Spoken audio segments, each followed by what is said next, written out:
possible du Parti socialiste, pour une clarification de la ligne politique et de la ligne idéologique. Il va falloir une bonne fois pour toutes que le Parti socialiste apprenne à fonctionner et à jouer son rôle de parti politique, c'est-à-dire de décision de la ligne politique. La 5e République donne 5 ans au président de la République pour faire ce qu'il a à faire.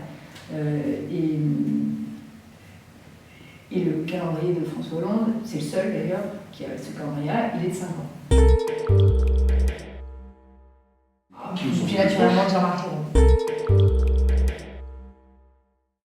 Pour pouvoir agir, il faut avoir inscrit à l'intérieur de son parti quelque chose qui soit clair. Dans la vie, il faut tout faire, mais il faut prendre le temps de bien le faire. Aujourd'hui, si on me demandait d'exercer une fonction exécutive dans un gouvernement, des choses très simples, je demanderais par exemple si j'ai le droit de choisir mon directeur de cabinet.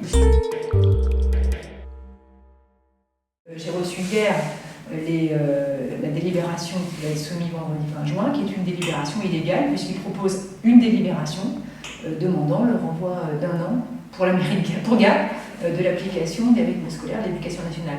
Donc dès que la délibération sera soumise au conseil municipal, on fait un recours en référé au tribunal administratif, évidemment.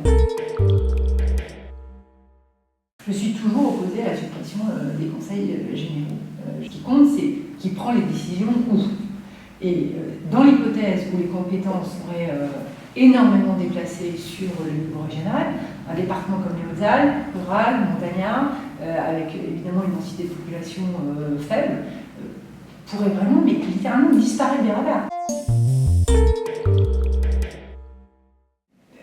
Dans le cas de Rennes, le rôle d'une partie d'ex-élus de gauche, en l'occurrence Daniel Chevalier, a été épouvantablement négatif sur le résultat. C'est-à-dire qu'il a vraiment, il assume complètement, fait campagne pour la droite et aider la droite à passer. Dans le cas de la Ragne, on savait que la division de la gauche était sans appel.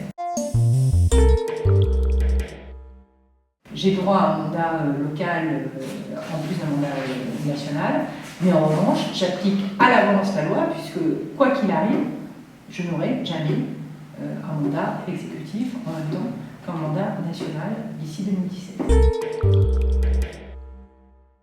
Je vous assure que, vu ce qui se passe en ce moment sur un rythme scolaire, je commence à vraiment regretter de ne pas avoir tenté de remporter la mairie de Gap.